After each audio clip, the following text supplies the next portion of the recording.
સ્વાગત છે। સમાચારોની શરૂઆત કરતા પહેલા એક નજર આજના મુખ્ય સમાચારો ઉપર। છેલ્લા 1.5 વર્ષથી દમણના મસાલ ચોકથી તીનબત્તી સુધીના માર્ગ પર સતત ચાલતા ખોદકામને પગલે માર્ગ ખખડધજ બન્યો। સેલવા સિવિલ હોસ્પિટલમાં ગાંઠના ઓપરેશન બાદ યુવતીનું મોત નિપજતા પરિવારજનોએ ડોક્ટરો પર લાપરવાહીનો આરોપ લગાવ્યો। રોજની 1 લાખથી વધુની આવક રડી આપતા ઉમરગામ સ્ટેશન પ્રત્યે અરમાયું વર્તનથી ત્રસ્ત સ્થાનિકોએ રેલ રોકો આંદોલનની ચીમકી ઉચ્ચારી। કોરમના અભાવે મુલતવી રખાતી મીટિંગથી પાડીની ભિલાડવાળા બેંકનું ધિરાણ અટક્યું। બેંકની 150 જેટલી ધિરાણની અરજીઓ પેન્ડિંગ। હવે જે સમાચારો વિગતવાર।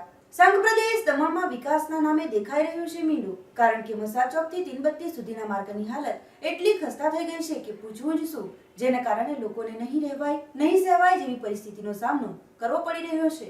સંઘ પ્રદેશ દમણમાં પ્રશાસન દ્વારા વિકાસના કામોને વેગવંતા બનાવવા માટે થઈ દરેક વિભાગોમાં માર્ગદર્શકોની ટીમોને નિયુક્ત કરાઈ છે।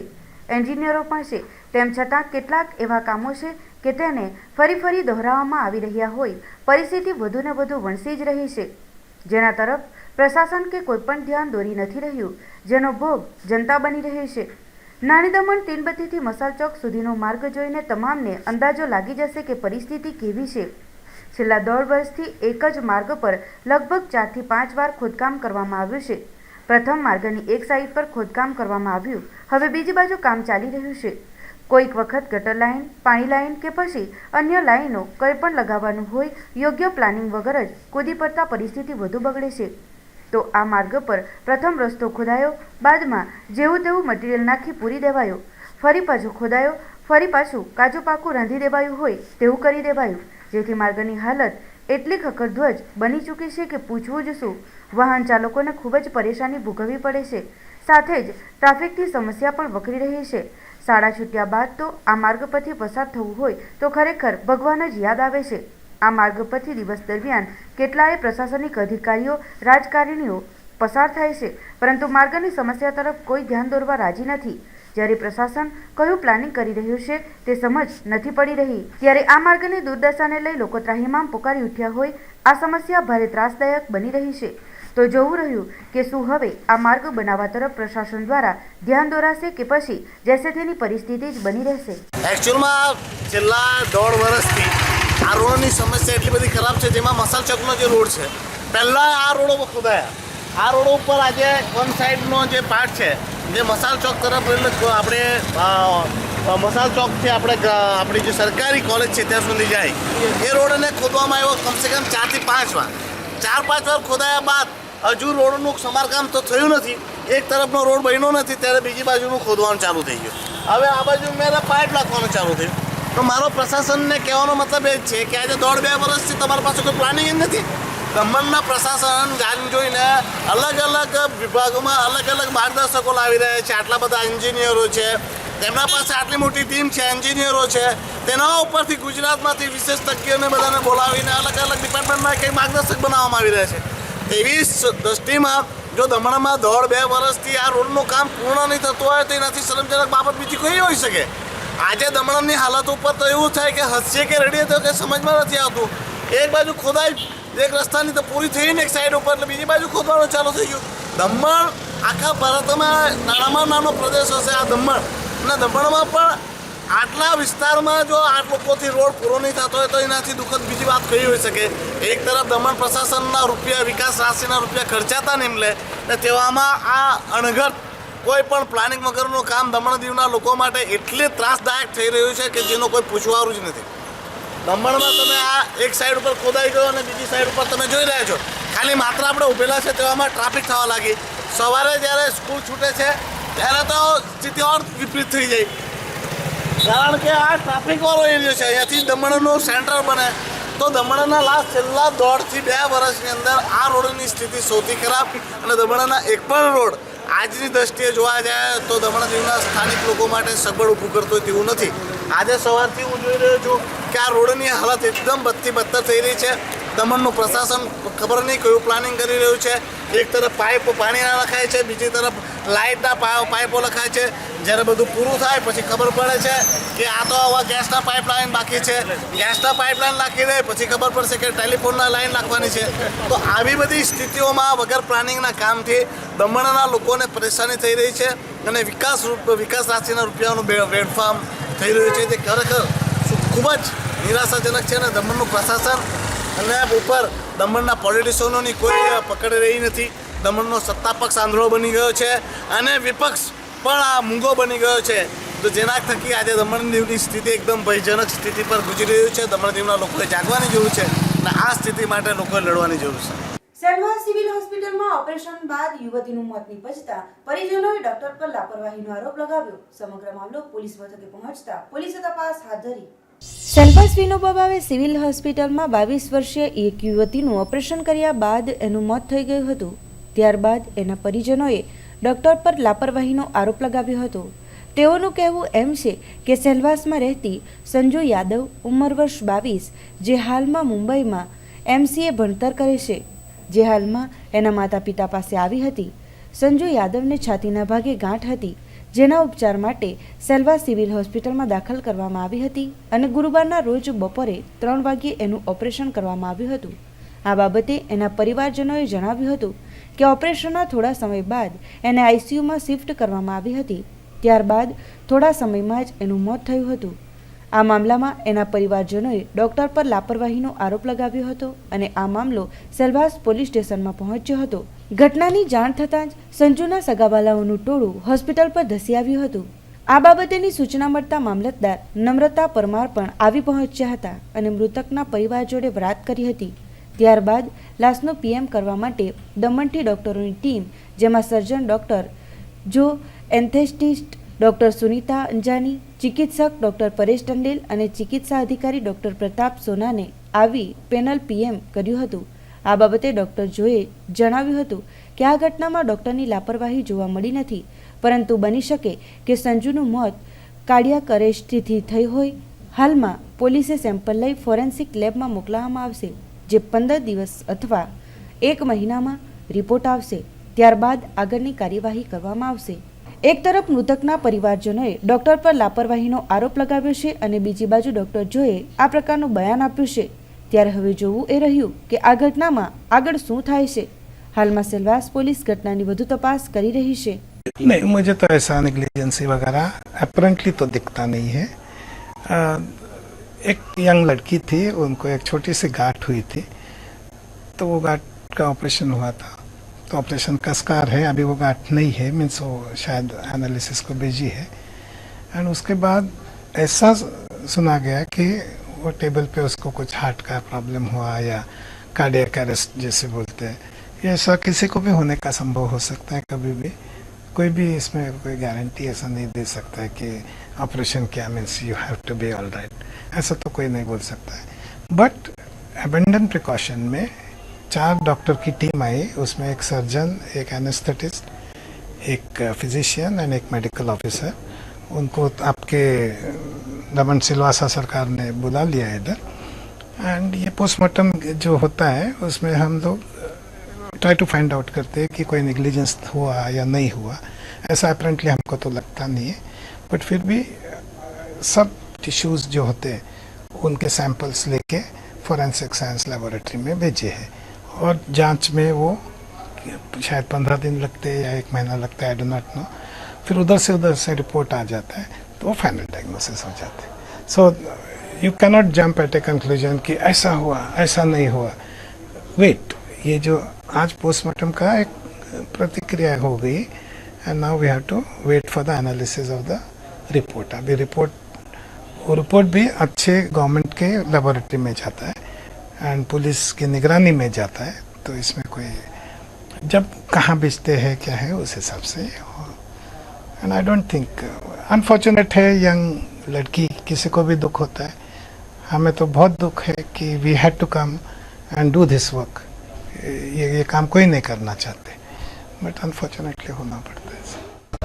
यहाँ पे सर डॉक्टर की लापरवाही से ये सब हुआ है. माइनर जो है गांठ था खाली से, इसमें ये लोगों ने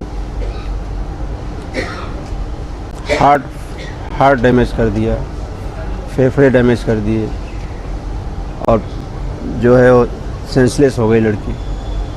एक छोटा सा मामूली सा ऑपरेशन की वजह से इतना बड़ा निकलेस हुआ। सर मुझे इंसाफ चाहिए, मेरी लड़की का गलत ढंग से ऑपरेशन हुआ। પશ્ચિમ રેલવેના જનરલ મેનેજર પોતાના ઇન્સ્પેક્શન માટે વાપી રેલવે સ્ટેશને આવી પહોંચ્યા હતા. તેઓને વાપીના અનેક એસોસિએશનના લોકો મળ્યા હતા અને રેલવેના પડતર પ્રશ્નોની રજૂઆત કરી હતી. વાપી રેલવે સ્ટેશનની વાર્ષિક આવક 73 કરોડ છે, પરંતુ વાપી રેલવે સ્ટેશનને જે સુવિધા મળવી જોઈએ એ સુવિધાઓનો અભાવ છે. હાલમાં વાપી રેલવે સ્ટેશનને થોડા કામો કરવામાં આવ્યા છે, પરંતુ પાયાના કામોને પ્રાથમિકતા આપવામાં આવી નથી. વાપી રેલવે સ્ટેશને પશ્ચિમ રેલવેના જનરલ મેનેજર વાપી સ્ટેશનના ઇન્સ્પેક્શન માટે શનિવારના રોજ આવી પહોંચ્યા હતા, જ્યાં તેમણે વાપી રેલવે સ્ટેશનનું ઇન્સ્પેક્શન પણ કર્યું હતું. સાથે સાથે વાપી રેલવેને સ્પર્શતા પ્રશ્નો અંગે તેમણે રજૂઆતો પણ સાંભળી હતી અને પ્રશ્નોના જવાબો પણ આપ્યા હતા. વાપી રેલવે સ્ટેશને પ્લેટફોર્મ નંબર 1, 2 અને 3 પર કોચ ગાઈડન્સ સિસ્ટમ નથી. ઉપરાંત ટ્રેન અને પ્લેટફોર્મ વચ્ચે જે અંતર વધુ છે તે અંગે પણ તેમણે કાર્ય પૂર્ણ કરવાની બાંહેધરી આપી હતી. આ ઉપરાંત વાપી રેલવે સ્ટેશને હાલમાં જ આરપીએફ માટે બનાવવામાં આવેલ નવા પોલીસ સ્ટેશનનું ઉદ્ઘાટન પણ કરવામાં આવ્યું હતું, જેની સાથે વાપી રેલવે સ્ટેશને બીજા અનેક પ્રશ્નોને પૂર્ણ કરવાનું આશ્વાસન તેમણે આપ્યું હતું. વાપી રેલવે સ્ટેશન એ ગ્રેડનું હોવા છતાં અહીં રેલવેના ઘણા પડતર કાર્યો છે. 73 કરોડની વાર્ષિક આવક હોવા છતાં પણ રેલવે દ્વારા વાપી પ્રત્યે ઓરમાયું વર્તન દાખવવામાં આવે છે. ત્યારે વાપીની જનતા જણાવી રહી છે કે જો રેલવે દ્વારા પ્રશ્નોનું નિરાકરણ નહીં લાવવામાં આવે તો આંદોલન વગર એ હક મળતા નથી.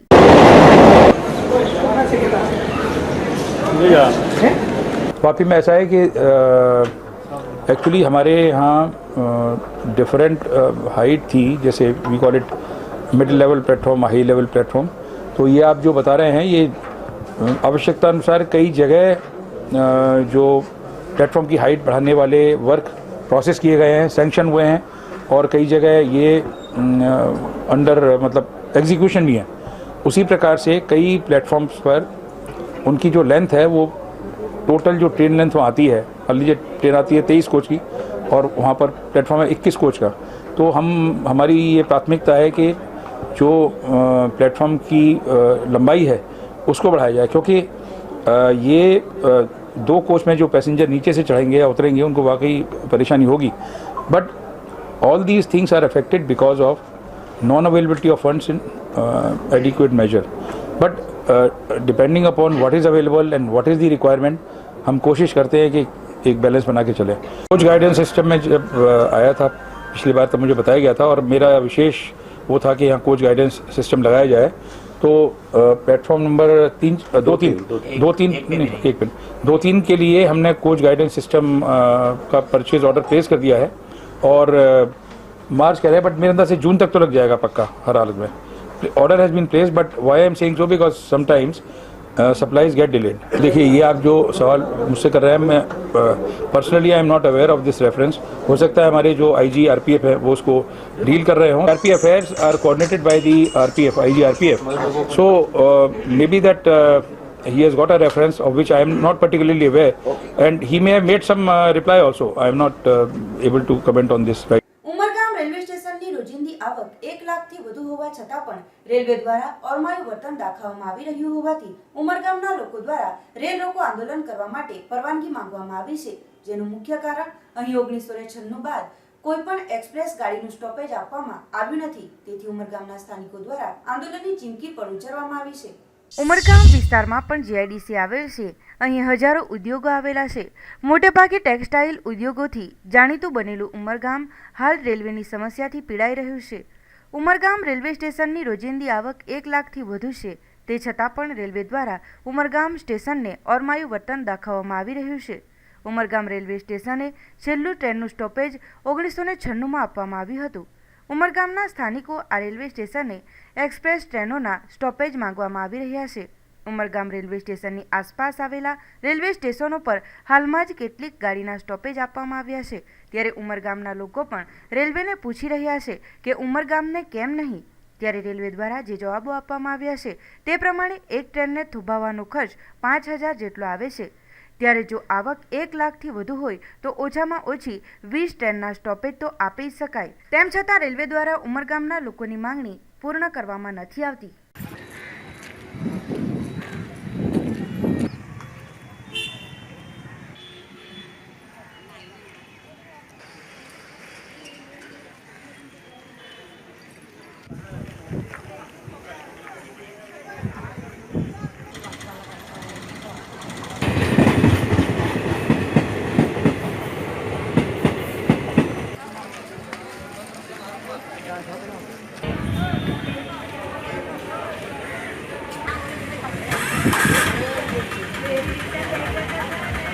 ઉમરગામ રોડ જે રેલવે સ્ટેશન છે ત્યાં એક્સપ્રેસ ટ્રેનોનો સ્ટોપેજની બહુ પ્રોબ્લેમ છે.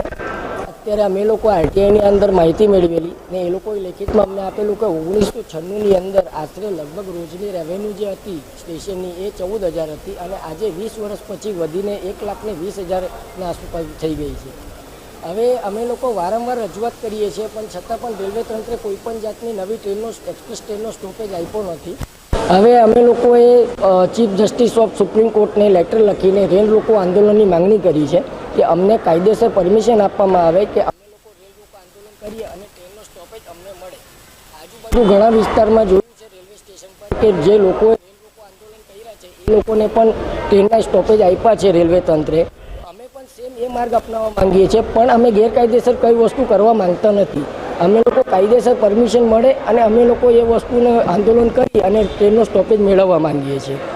દાણુ રેલવે સ્ટેશન છે જે એને આટલી બધી ટ્રેનોનો સ્ટોપેજ આ લોકો આપ્યો છે. એ લોકોની રેવન્યુ અને અમારી રેવન્યુ લગભગ સરખી જ છે, વધારે કંઈ ફરક નથી. છતાં પણ દાણુને એ લોકો વધારે પ્રમોટ કરે છે. બીજી વસ્તુ કે બિલાડ રોડ રેલવે સ્ટેશન છે ત્યાં 2013 અને 2014ની અંદર ગુજરાત અને સૌરાષ્ટ્ર એક્સપ્રેસને એ લોકો સ્ટોપેજ આપેલો છે. જ્યારે કે ઉમરગામની આવક 50 લાખ રૂપિયા વધારે હતી બિલાડ કરતાં. જ્યારે એ લોકો ટ્રેનનો સ્ટોપેજ આપ્યો તો પણ એ લોકો બિલાડને સ્ટોપેજ આપ્યું છે અને અમારા ઉમરગામને હંમેશા અન્યાય થાય છે. એટલે અમે લોકોએ નક્કી કર્યું છે કે આપણે કાયદેસર રેલ રોકો આંદોલન કરીએ એટલે રેલવે તંત્ર અમને એક્સપ્રેસ ટ્રેનનો સ્ટોપેજ આપે. જેટલી દાણુમાં ટ્રેનો ઊભી રહી છે એટલી ટ્રેન અમને ઉમરગામમાં જોઈએ છે. પાડી સરદાર ભીલાડવાડા બેંકના બોર્ડની મીટિંગ કોરમના અભાવે સતત મુલતવી રહેતા ધિરાણ અટક્યું. 150 ધિરાણની અરજીઓ પેન્ડિંગમાં પડી રહી છે. પાર્ટી સરદાર ભીલાડવાડા બેંક જે લોકોના જીવાદોરી સમાન બેંકની બોર્ડની બેઠક સતત મુલતવી રહેતા 150 જેટલી ધિરાણની અરજીઓ અટકી પડી છે. સભાસદો તેમજ ગ્રાહકોને ધિરાણ મેળવવા બેંકમાં અરજી કરવામાં આવ્યા બાદ બેંકમાં ડિરેક્ટરોની બોર્ડની બેઠક મળે છે જેમાં નિર્ણયો અગત્યના લેવામાં આવે છે. જ્યારે બોર્ડની બેઠક 26મી જાન્યુઆરીએ લીધા બાદ ત્યારબાદ 3જી ફેબ્રુઆરીએ સતત બંને બેઠકો સભા માટે જરૂરી 10 ડિરેક્ટર હાજર ન રહેતા સભા ખોરવાઈ ગઈ હતી. હવે ફરી 7મી ફેબ્રુઆરીના રોજ બેંકના બોર્ડની મીટિંગની તારીખ નક્કી કરવામાં આવી છે. જો કે બેંકમાં રાજકારણ ખૂબ જ જોખમ ઊભું થતું હોય છે, જેમાં ચૂંટાયેલા ભાજપ કે કોંગ્રેસના બંને ડિરેક્ટરોએ સભાસદોના હિત માટે બોર્ડની મીટિંગમાં હાજર રહેવાનું જરૂરી હોય છે, જેઓને સભાસદો ચૂંટીને લાવ્યા હોય, જેથી બેંકમાં સારો કારભાર થઈ શકે, આપણા બેંક સદ્ધર બને અને વલસાડમાં ભીલાડવાડા બેંક અને લોકોના જીવાદોરી સમાન ભીલાડવાડા બેંક છે. નોટબંધી સમયે દરેકને ઉપયોગી રહી છે. ત્યારે હવે આવનાર 7મી ફેબ્રુઆરીના રોજ બોર્ડની મીટિંગ ફરી કોરમ ન બને તેના ઉપર બેંકના સભાસદો કર્મચારીઓ મીટ માંડીને બેઠા છે. આ બાબતે બેંકના ચેરમેન હર્ષદભાઈ દેસાઈ ધ્યાન દોરે તે ખૂબ જ જરૂરી છે. પાટી પોલીસે જીઆઈડીસી પાસે દારૂ ભરેલ 5 મોટરસાયકલ ઝડપી પાડી એક ખેપિયાને ઝડપી પાડ્યો હતો, જ્યારે બાકીના મોટરસાયકલ મૂકી ફરાર થઈ ગયા હતા. પાટી પોલીસને મળેલી બાતમીના આધારે શનિવારના રોજ પોલીસે પાટી જીઆઈડીસી પરમ પ્રણાયમ પાસે દમણથી મોટરસાયકલ પર દારૂ ભરીને નીકળતા દારૂના ખેપિયાઓની વોચ રાખીને બેઠા હતા. જે સમયે પોલીસને જોતા 5 મોટરસાયકલ બુટલેગરો પોતાની બાઇકો મૂકી ભાગી છૂટ્યા હતા, જેમાં એક વલસાડ ગુંદલાવનો દારૂનો ખેપિયો મોટરસાયકલ સાથે શૈલેષ મમરાભાઈ લુહારને એએસઆઈ દિનેશભાઈની ટીમે ઝડપી પાડ્યો હતો, જ્યારે 4 મોટરસાયકલ ખેપિયાઓ દારૂનો જથ્થો મોટરસાયકલ પર મૂકીને ભાગી છૂટ્યા હતા. કુલ દારૂની બોટલ નંગ 568 જેની કિંમત ₹37,400 અને 5 બાઇકો જેમાં 2 પલ્સર 3 મોપેડના મુદ્દામાલની કિંમત ₹1,30,000 પોલીસે કબજે કરી છે. કુલ ₹1,67,000ના મુદ્દામાલ સાથે પોલીસે 5 સામે પ્રોહિબિશનનો ગુનો નોંધ્યો હતો. તેમજ 2 દિવસ અગાઉ પણ એક મોપેડ પર દારૂ મૂકીને ખેપિયો ભાગી છૂટ્યો હતો. ત્યારે હવે પાડી પોલીસ સખત મોટરસાયકલ પર દારૂની ખેપ મારતા બુટલેગર પાછળ પડી છે.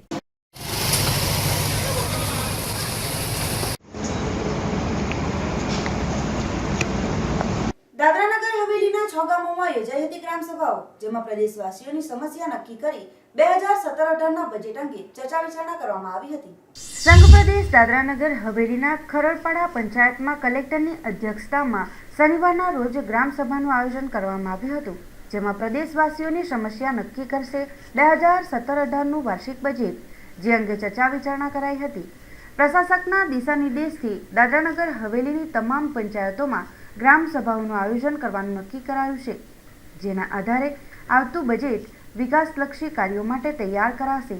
શનિવારે પ્રદેશની 6 જેટલી પંચાયતો ખાતે ગ્રામ સભાઓનું આયોજન કરાયું હતું, જેમાં ખરડપાડા, કિલમણી, રખોલી, ખરેડી, માંદોની અને મસાદ ખાતે મોટી સંખ્યામાં લોકો આવ્યા હતા. આ તમામ પંચાયતોમાં એક નોડલ ઓફિસર નિમાયા છે.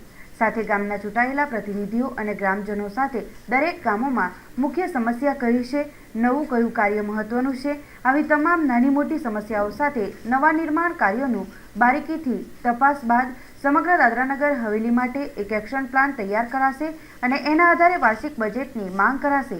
પ્રશાસક પ્રફુલભાઈ પટેલે પ્રદેશમાં થતા અયોગ્ય ખર્ચ પર રોક લગાવી ફક્ત વિકાસ માટે જરૂરી એવા પ્રોજેક્ટોને માન્યતા અપાશે.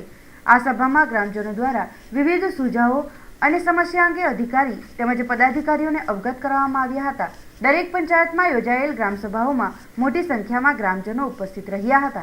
सारी पंचायतें मिलकर सभी घरों में जहाँ पे टॉयलेट्स नहीं है वहाँ पे टॉयलेट उपलब्ध कराने के लिए प्रयास कर रहे हैं.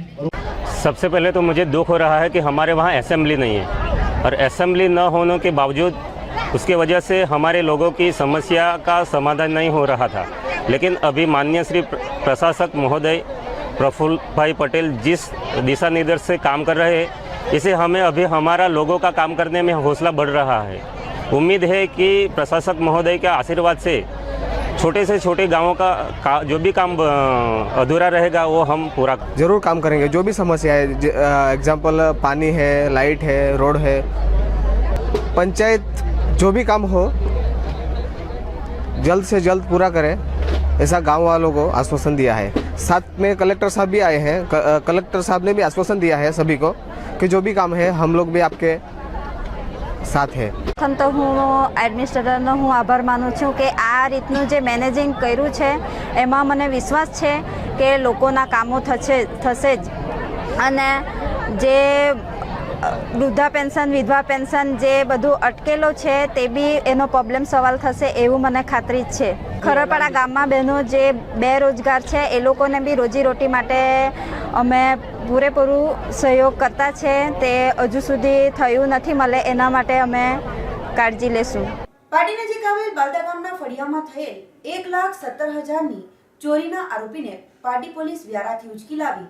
પાટી નજીક આવેલ બાલદા ગામના કમઠી ફળિયામાં ગત 21મી સપ્ટેમ્બર 2015ના રોજ રોકડ રૂપિયા, સોના ચાંદીના દાગીના મળીને કુલ રૂપિયા 1,17,000ની ચોરી દિનેશભાઈ મનુભાઈ કોળી પટેલના ઘરે થઈ હતી. ઘટના અંગે પારડી પોલીસમાં ફરિયાદ નોંધાઈ હતી, જે કેસમાં પારડી પોલીસે શનિવારના રોજ વિયારા પોલીસ પાસેથી ટ્રાન્સફર વોરંટ દ્વારા આરોપીને પારડી ઉચકી લાવી હતી. આરોપી વિજય ઉર્ફે ગુડ્ડુ બહાદુર શ્રીરામ મૂળ રહે યુપીનો, જે બાલદા ગામે ચાલીમાં ભાડે રહેતો હતો. ટ્રકમાં ક્લીનર તરીકે કામ કરતો હતો. પડોશના ઘરે મિત્રતા રાખી અને ચોરીને તેણે અંજામ આપ્યો હોવાનું જણાવ્યું હતું. આરોપી વિજય ઉર્ફે ગુડ્ડુએ ઘરના તાળાનું લોક તોડી અંદર પ્રવેશી રોકડ રૂપિયા 40,000 તેમજ સોના ચાંદીના દાગીના, મંગળસૂત્ર, ચેન, વીંટી, સાંકડા, બુટ્ટી વગેરે મળી કુલ રૂપિયા 1,17,000ની ચોરી કરી હતી. આરોપીને વ્યારા પોલીસ મથકમાંથી ચોરીના ગુનામાં પારડી પોલીસ મથકે લાવવામાં આવ્યો હતો અને આરોપી રીઢો ગુનેગાર અનેક ચોરીઓમાં સંડોવાયેલ હોય, જેથી શનિવારના રોજ આરોપીને પીએસઆઈ RM સંઘાડાએ કોર્ટમાં રજૂ કરવા લઈ જવાની તજવીજ હાથ ધરી છે અને ચોરીના અન્ય કેટલા અંજામો આપ્યા છે તે બાબતે વધુ તપાસ પોલીસ હાથ ધરી છે. ગઈ તારીખ 20/9/2015ના રોજ પારડીના બાલદા ગામે કમથી ફળિયા ખાતે દિનેશભાઈની રૂમની અંદર લોક તોડી અને ઘરફોડ ચોરી થયેલી.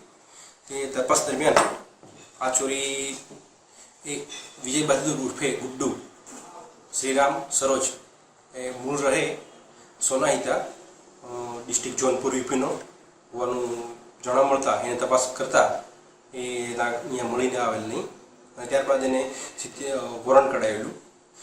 ત્યાર પછી હાલ એક 15-20 દિવસ પહેલાં વ્યારા પોલીસ સ્ટેશન વિસ્તારની અંદર 4 ઘરફોડ ચોરીની અંદર આ લોકો પકડાયેલા, એની સાથે બીજા 2 સાગરીતો છે.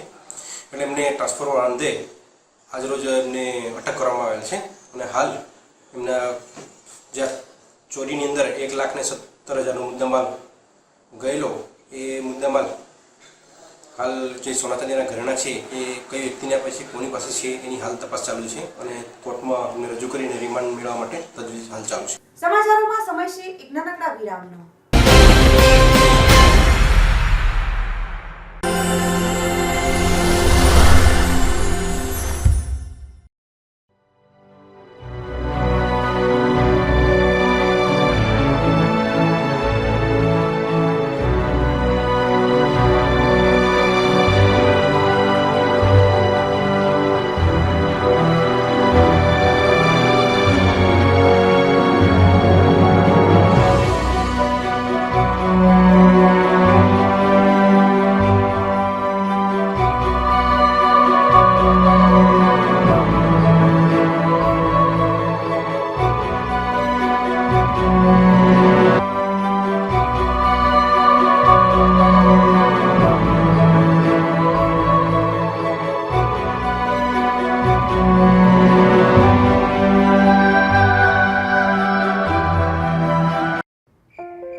आपने अपनी टीबी की दवाई तो ली ना?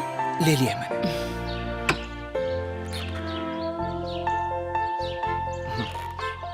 एक मिनट में. क्या हुआ? ठीक. बेटा, तूने अपनी जांच करवाई? हाँ माँ, टीबी नहीं थी, लेकिन डॉट्स का इलाज शुरू कर दिया है.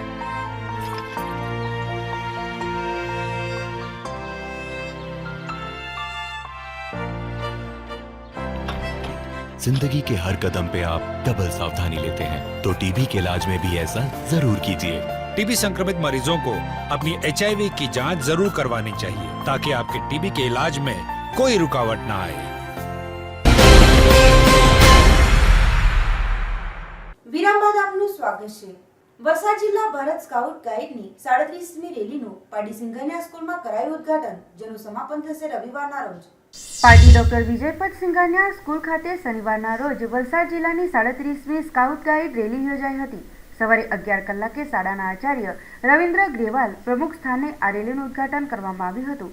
મુખ્ય મહેમાનમાં વલસાડ જિલ્લા ભારત સ્કાઉટ ગાઈડ સંઘના પ્રમુખ PS દવે, દલપતસિંહ ઠાકોર, રેખાબેન જાદવ, પ્રવીણભાઈ દેસાઈ, આચાર્ય બગવાડા સ્કૂલના કૃષ્ણા રાઠોડ, મંત્રીઓ વગેરેની ઉપસ્થિતિમાં કાર્યક્રમની શરૂઆત થઈ હતી, જેમાં મહેમાનોએ દીપ પ્રગટાવી કાર્યક્રમને ખુલ્લો મૂક્યો હતો. ત્યારબાદ ઉપસ્થિત રહેલ મહેમાનોનું સ્વાગત કરવામાં આવ્યું હતું. સતત 2 દિવસ સુધી શનિવાર અને રવિવારના રોજ આ સ્કાઉટ ગાઈડ રેલીનો કાર્યક્રમ રહેશે. સુંદર સ્કાઉટ રેલીના બાળકોએ મહેમાનોનું સ્વાગત તાળીઓના ઇશારાથી કર્યું હતું. બાળકોને તાલીમ નિયમિત આપવામાં આવે છે. સ્કાઉટ રેલી માટે ઓછામાં ઓછા 24 વિદ્યાર્થીઓ હોવા જોઈએ, જેથી સ્કાઉટ ગાઈડ તૈયાર થઈ શકે હોવાનું ભાસ્કર ધ્રુતિ શાળાના સ્કાઉટ ગાઈડ ટીચરે જણાવ્યું હતું.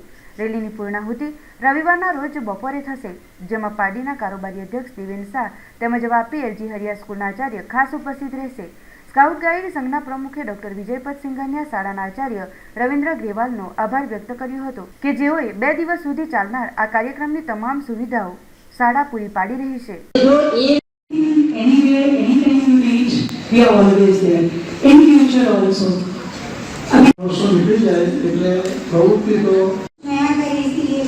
आज हमारे स्कूल में स्काउट गाइड का 37वां रैली आयोजित किया गया है.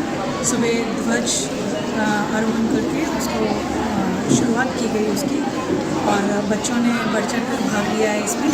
आज और कल डिफरेंट एक्टिविटीज़ होने वाली हैं, जिसमें बच्चे खाना बनाने वाले हैं, नॉट कंपटीशन है, डिफरेंट एक्टिविटीज़ हैं, और इनसे बच्चे बहुत कुछ सीखते हैं अगर उनके सामने अचानक कुछ विपदा आ जाती है, उसको कैसे आगे बढ़ना है, कैसे फेस करना है, ये सारी चैलेंजेस को फेस करने की का करेज आता है। और मैं सभी बच्चों को और सभी ऑर्गेनाइजर्स को थैंक यू करना चाहूँगी कि उन्होंने यहाँ पर बढ़ चढ़कर भाग लेकर हमें ये मौका दिया कि हम स्काउट गाइड रैली अपने स्कूल से आयोजित कर सकें। वलसाड जिला Bharat scout guide Sanghni 37મી rally છે જિલ્લા કક્ષાની। દર વર્ષે વલસાડ જિલ્લાના જુદા જુદા સ્થળો ઉપર આ રેલી યોજાય છે અને જેની અંદર બુલબુલ ક્લબ, ભારત સ્કાઉટ ગાઈડ સંઘના સ્કાઉટ અને ગાઈડ, રોવર અને રેન્જર્સ આ બધા જુદી જુદી વય કક્ષાના સ્ટુડન્ટો તેમાં ભાગ લેતા હોય છે। આજે પારડી જિલ્લાનું એક નજરાણું કહેવાય એવી વિજયપત સિંઘાનિયા સ્કૂલ અને એમનું યુનિટ પણ એમાં રસ ધરાવે છે એ જાણીને ખૂબ આનંદ થયો। એમના પ્રીમાઇસીસમાં આજે એમના કેમ્પસ ડાયરેક્ટર મેડમના હસ્તે આપણે ઓપનિંગ કર્યું। એમની એક યુનિટ સાથે જોડવાની જે ઈચ્છા છે તે તો વખાણવા યોગ્ય છે, પણ સાથે સાથે હવે જિલ્લા પંચાયતની ગ્રાન્ટમાંથી માત્ર સરકારી શાળાઓ અને એ પણ પ્રાઇમરીના સ્ટુડન્ટો પૂરતું જ્યાં સીમિત યુનિટ હતું તેને બદલે આજે સેલ્ફ ફાઇનાન્સ સ્કૂલો અને મોટી ઉંમરના લોકો એટલે રોવર અને રેન્જર્સ પર એમાં જોડાવા લાગ્યા અને વર્ષોથી જેમણે ભેખ લીધેલો છે આ પ્રવૃત્તિની પાછળ એમાં ચીફ કમિશનર શ્રી દલપતસિંહ અને એ બધાની વર્ષોની મહેનત હવે ઉજાગર થતી હોય તેવું જણાઈ રહ્યું છે। નાની દમણ ભીમપોર ગ્રાઉન્ડ ખાતે કળાયા ગ્રુપ ગ્રામ પંચાયત દ્વારા ક્રિકેટ ટુર્નામેન્ટનો કરવામાં આવ્યો પ્રારંભ। નાની દમણ ભીમપોર ગ્રાઉન્ડ ખાતે કળાયા ગ્રુપ ગ્રામ પંચાયત દ્વારા ક્રિકેટ ટુર્નામેન્ટનું આયોજન કરવામાં આવ્યું હતું, જેમાં કુલ 20 ટીમોએ ભાગ લીધો છે। દરેક મેચ 6 ઓવરની રમાડવામાં આવી રહી છે। મેચની ફાઇનલ રવિવારના રોજ યોજાશે। ત્યારે આ ટુર્નામેન્ટના પ્રારંભ પ્રસંગે કળાયા ગામના સરપંચ શંકરભાઈ પટેલ, ઉપસરપંચ ભરતભાઈ પટેલ, ભીમપોરના ઉપસરપંચ નવીનભાઈ પટેલ, સાંસદ લાલુભાઈ પટેલ, ગામના યુવાનો વગેરે મોટી સંખ્યામાં ઉપસ્થિત રહ્યા હતા।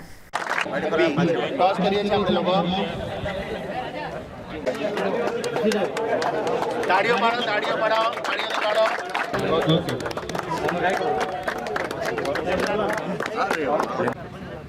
એફિલેશન 20 વર્ષથી અટકેલું હતું આપણું એફિલેશન। હાજી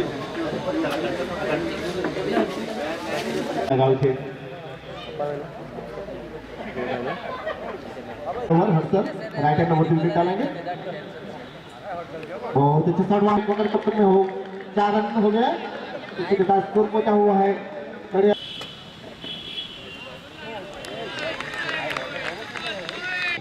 राइट हैंड बैट सदीप वापस उठा लिया ऑन साइड का हल्के शॉट। बहुत अच्छे शॉट हमारा कमांडर बक्से पास। આજે જો ટુર્નામેન્ટનું આયોજન કરવામાં આવ્યું એમાં અમારા કળિયાની 20 ટીમ છે એ 2 દિવસમાં રમવામાં આવશે। આજે અને કાલે રવિવારે સાંજે ફાઇનલ રમાશે અને આ ટુર્નામેન્ટમાં અમારા તમામ પંચાયતના ભાઈઓના સહકારથી રમાડવામાં આવે છે અને અમને ભીમપોર પંચાયતથી બી અમને આ ટુર્નામેન્ટમાં સહકાર મળ્યો છે, તો હું સૌનો હાર્દિક સ્વાગત કરું છું। આજે અમારે ત્યાં કળિયા ગ્રુપ ગ્રામ પંચાયત દ્વારા ક્રિકેટ ટુર્નામેન્ટનું આયોજન કરવામાં આવ્યું છે અને આ ટુર્નામેન્ટમાં અમારા ગામની 20 ટીમે પાર્ટિસિપેટ લીધું છે અને ગામના બધા યુવાનો વચ્ચે ભાઈચારો બની રહે એ માટે અમારા લોકલાડીલા સરપંચ શ્રી શંકરભાઈ પટેલ દ્વારા દર વર્ષની જેમ આ વર્ષે પણ ક્રિકેટ ટુર્નામેન્ટનું આયોજન કરવામાં આવ્યું છે। તેમજ હું આજના આપણા નવજવાનો માટે ખાસ કહેવા માગું છું કે એસએસસી અને એચએસસીની એક્ઝામ આવી ગઈ છે, તો તમે તેમાં પણ ધ્યાન આપો અને અમારા કળિયા પંચાયત દ્વારા તેમજ અમારા શંકરભાઈ પટેલ દ્વારા તમને હાર્દિક શુભેચ્છા તેમજ બેસ્ટ ઓફ લક। સેલવાસ ગુરુકુળ ફળિયામાં એક 11 વર્ષીય બાળક ઘરેથી ગયા બાદ પરત ન ફરતા તેના પિતાએ સેલવાસ પોલીસ મથકે પુત્ર ગુમ થયાની નોંધાવી ફરિયાદ। સેલવાસ પોલીસ સ્ટેશનમાં શુક્રવારના રોજ એક બાળક ગુમ થયો હોવાની ફરિયાદ અરજી આપવામાં આવી હતી, જેમાં જણાવ્યા અનુસાર ફરિયાદી ઉમેશકુમાર રામજીત યાદવ રહેવાસી પ્રભુભાઈ સરપંચની ચાલ ગુજરાતી સ્કૂલની પાસે ગુરુકુળ ફળિયા સેલવાસ, જેઓનો પુત્ર અજીતકુમાર યાદવ ઉંમર વર્ષ 11 જે ગત 2 ફેબ્રુઆરીને ગુરુવારના રોજ બપોરે 12 વાગ્યાની આસપાસ એમના ઘર નજીકથી ગુમ થઈ ગયેલ છે।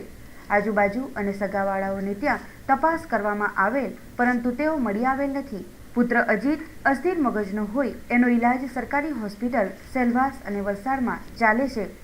આ બાળકને કોઈપણને જાણકારી મળે અથવા તો કશે પણ જોવા મળે તો તેમણે તરત જ સેલવાસ પોલીસ સ્ટેશનનો સંપર્ક કરવા માટે જણાવવામાં આવ્યું છે.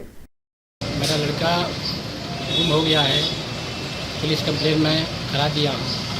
अगर किसी भाई को दिखाई दे तो पुलिस सिलवास पुलिस स्टेशन पर ला करके दे दी.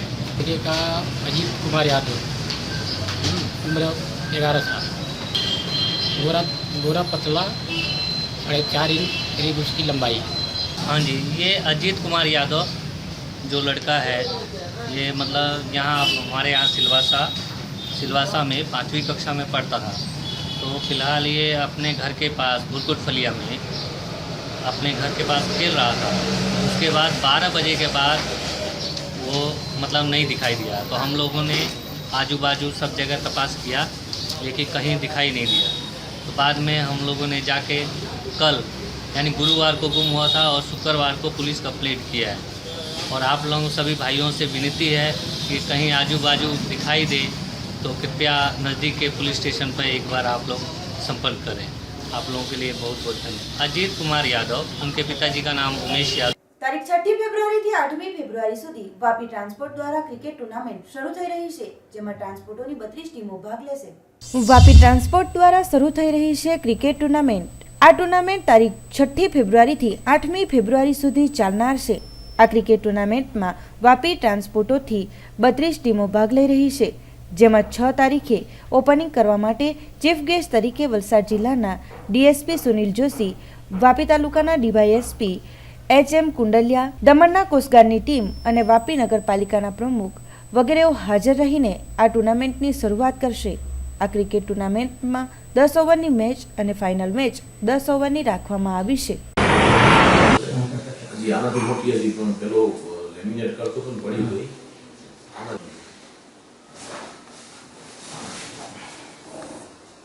સાના બધા માણસ ટાટા મોટર ના અમારે લોકો બનાવવા કે છે ટાટા વાળા કે ઉમર બી નામ રાખી દો. આમાં શું નાખ્યું? હાજી ચાર ડ્રાઈવર હલે યુપી ચૂંટણી હતી. વાપી ખાતે ટોટલ 2200 થી 2300 ટ્રાન્સપોર્ટરો છે જે અમારી સંસ્થામાં નોંધાયેલા છે. આ ક્રિકેટ ટુર્નામેન્ટનું આયોજન કરવા પાછળનું કારણ એક જ છે. એક તો સંગઠન બન્યું રહે અને બીજું ટ્રાન્સપોર્ટનો વ્યવસાય એવો છે જે 24 કલાક કામકાજ ચાલતા હોય છે. એમાંથી સમય કાઢી અને ટ્રાન્સપોર્ટના માલિકો તથા એના જે વર્કરો છે, સ્ટાફ છે, એ 3 દિવસનું ટાઈમ કાઢશે અને 3 દિવસમાં એ લોકો ક્રિકેટ ગ્રાઉન્ડ પર ક્રિકેટ મેચ રમશે. એના સિવાય અમારું જે આયોજન આગળ છે તે ઓલ ગુજરાત ટ્રાન્સપોર્ટ એસોસિએશન તરફથી એક વાપીમાં મેચનું આયોજન કરવા માટે આ ટુર્નામેન્ટની અંદર સવારથી સાંજ સુધી ચા નાસ્તો અને જમણવાની વ્યવસ્થા રાખવામાં આવેલ છે. જેટલા પણ મેચ જોવા માટે આવે કે રમવા માટે આવે, અમારું પર ડે બપોરનું લંચ છે 2000 માણસોનું થાય છે. વીઆઈએ ગ્રાઉન્ડ ખાતે ટુર્નામેન્ટો તો ઘણી આયોજન થાય છે, હરેક સંસ્થાની ટુર્નામેન્ટ હોય છે, પણ ટ્રાન્સપોર્ટ એસોસિએશન જેવી જે સંસ્થા છે, કારણ કે ટ્રાન્સપોર્ટની અંદર ભારતભરમાંથી બધા રાજ્યોના માણસો, બધા જ્ઞાતિના માણસો જોડાયેલા છે અને એ એક સાથે એક છત નીચે બેસી અને ભોજન કરશે અને સાથે રમશે. એ મોટામાં મોટું એક અમારું પ્રયાસ છે. નાની દમણ દિલીપનગર ગ્રાઉન્ડ ખાતે દાઉદી વોહરા સમાજની 2 દિવસીય ક્રિકેટ ટુર્નામેન્ટનું આયોજન કરાયું હતું, જેની ફાઇનલ મેચ યોજાઈ હતી શનિવારના રોજ, જેમાં રાજકોટની ટીમ બની હતી વિજેતા.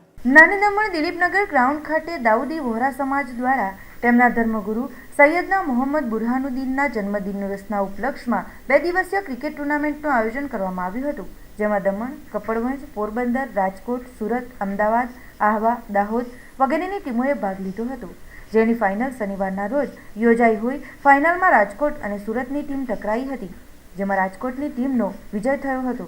આ અવસરે દમણ સાંસદ લાલુભાઈ પટેલ, વોહરા સમાજના અગ્રણીઓ, યુવાઓ વગેરે મોટી સંખ્યામાં ઉપસ્થિત રહ્યા હતા. मजबूत प्ले की यहाँ पर सबको अपनी गुरु गीता समझा देते अपनी प्ले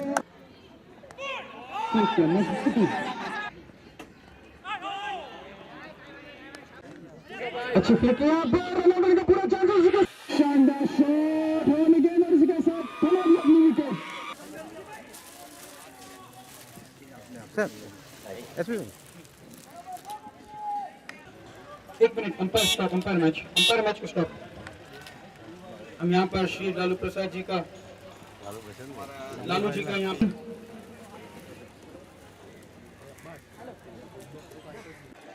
शानदार शॉट लगाए थे, दो अपने बल्ले से 2 छक्के गिराए थे अब्दुल मनाफ ने।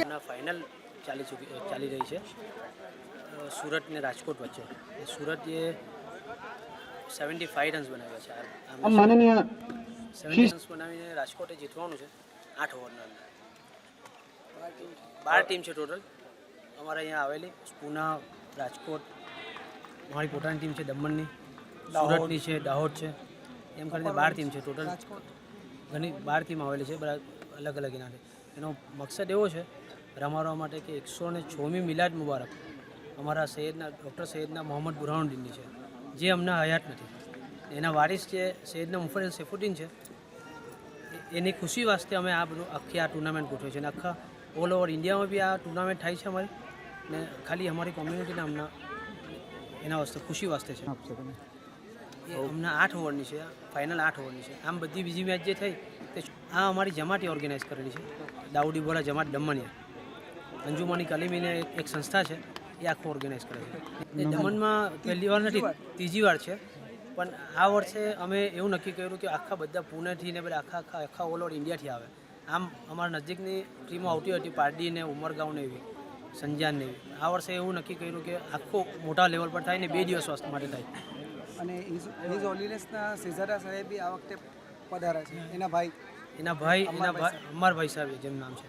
વાપી વીઆઈએ હોલમાં ગુરુકુળ ઇંગ્લિશ મીડિયમ શાળાના 10મા વાર્ષિક ઉત્સવની ઉજવણી ખૂબ જ ઉત્સાહભેર કરવામાં આવી હતી. વાપીના વીઆઈએ હોલમાં વાર્ષિક ડેનું આયોજન કરવામાં આવ્યું હતું, જેમાં ગુરુકુળ ઇંગ્લિશ મીડિયમ શાળાના 10મા વાર્ષિક ડેને મનાવવામાં આવ્યો હતો. ગુરુકુળ ઇંગ્લિશ મીડિયમ સ્કૂલના 350 જેટલા વિદ્યાર્થીઓએ આ અવસરે ભાગ લીધો હતો. આ વાર્ષિક ડેમાં મુખ્ય વિષય હતો જશ્ને બચપન, જેમાં વિદ્યાર્થીઓના પરિવારજનો અને સ્કૂલના શિક્ષકગણો હાજર રહ્યા હતા અને વિદ્યાર્થીઓના ઉત્સાહને વધાર્યો હતો અને ખૂબ જ ઉત્સાહપૂર્વક આ દિવસની ઉજવણી કરવામાં આવી હતી.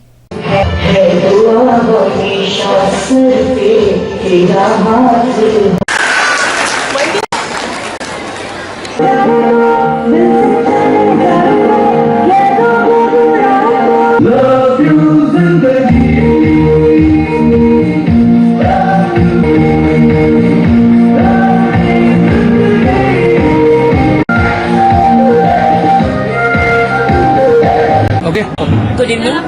आज हम गुरुकुल इंग्लिश मीडियम स्कूल की ओर से हमारा 10th एनुअल डे सेलिब्रेट करने जा रहे हैं। यहाँ पे करीबन हमारे यहाँ से 350 बच्चों ने पार्टिसिपेट किया है। बच्चे बहुत एंथ्रू होकर 1.5 महीने से बहुत अच्छे से मेहनत की है बच्चों ने। और हमारा आज का थीम है जश्न बचपन। बचपन के बच्चों के साथ साथ शायद हमने बड़ों को भी यही दिखाना चाहा है कि हम फिर से एक बच्ची वाली दुनिया जी सकते हैं। अपनी लाइफ को कैसे हम स्टॉप करके एंजॉयमेंट के साथ लाइफ को जी सकते हैं। Vapi GIDC register of institute of management સ્ટડીઝના ઇન્સ્પેક્ટમ 2017 આંતર કોલેજ સ્પર્ધાનું કરવામાં આવ્યું હતું આયોજન. Vapi GIDC register of institute of management સ્ટડીઝના ઉપક્રમે ઇન્સેપ્ટમ 2017 આંતર કોલેજ સ્પર્ધાનું આયોજન કરવામાં આવ્યું હતું, જેમાં વીર નર્મદ દક્ષિણ ગુજરાત યુનિવર્સિટી સંલગ્ન 40 જેટલી કોલેજના વિદ્યાર્થીઓએ ક્વિઝ, ઇલ્યુક્શન, પોસ્ટર સ્પર્ધા, રંગોળી, મહેંદી, એડમેડ શો વગેરે વિવિધ સ્પર્ધાઓમાં ભાગ લીધો હતો. આ સ્પર્ધાઓનો મુખ્ય ઉદ્દેશ્ય વિદ્યાર્થીઓમાં આત્મવિશ્વાસ અને નેતૃત્વ શક્તિનો વિકાસ માટેનો હતો.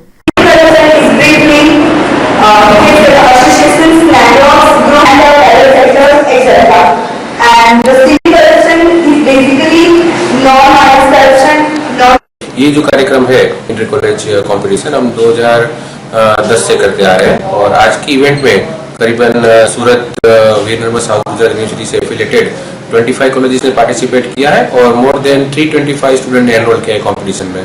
और करीबन इसमें हमने 8 स्पर्धाओं का आयोजन किया है, जिसके अंदर पर्पज यही है कि बच्चों का जो हिडन टैलेंट है, पोटेंशियल है, वो बाहर आए और बच्चे का एक ओवरऑल डेवलपमेंट है उनके पर्सनालिटी का। इसमें हमने कंपटीशन में एडमिट शो है, क्विज कंपटीशन है, एलोक्यूशन कंपटीशन है, रंगोली है, मेहंदी है, ऐसी भी स्पर्धाओं का आयोजन किया है। ये एक दिन के लिए हमने इस स्पर्धा का आयोजन किया है। વાપી વિદ્યાનિકેતન સ્કૂલમાં માતૃપિતૃ પૂજાનું આયોજન કરવામાં આવ્યું હતું. વાપીની વિદ્યાનિકેતન સ્કૂલમાં માતૃપિતૃ પૂજાનું આયોજન કરવામાં આવ્યું હતું. બાળકોમાં સંસ્કારનું સિંચન થાય અને આપણા માતા પિતા અને ગુરુઓનો આદર કરે એ માટે આ પૂજન કરાયું હતું. બાળપણમાં શીખવેલ સારી દરેક વાતોનો પ્રભાવ તેમની જિંદગી પર પડે છે, ત્યારે માતા પિતા અને ગુરુનું મહત્વ શું છે તે અંગેની સમજણ વિદ્યાર્થીઓને પૂરી પાડી જરૂરી માર્ગદર્શન અપાયું હતું.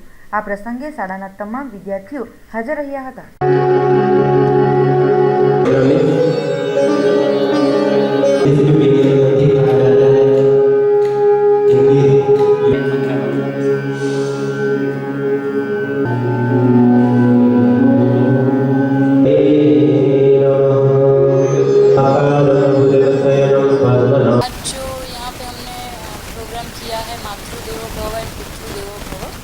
जो हम सालों से पढ़ते आ रहे हैं, बट आजकल के बच्चे जो टेक्नोलॉजी में इतने मशगूल हो गए कि उनको ये मातृदेवो भव और पितृदेवो भव का मीनिंग ही एक्चुअली पता नहीं है. तो आजकल हम जैसे देख रहे हैं कि 4-4, 5-5 बेटे होने के बावजूद भी माँ बाप को वृद्धाश्रम में रहना पड़ता है.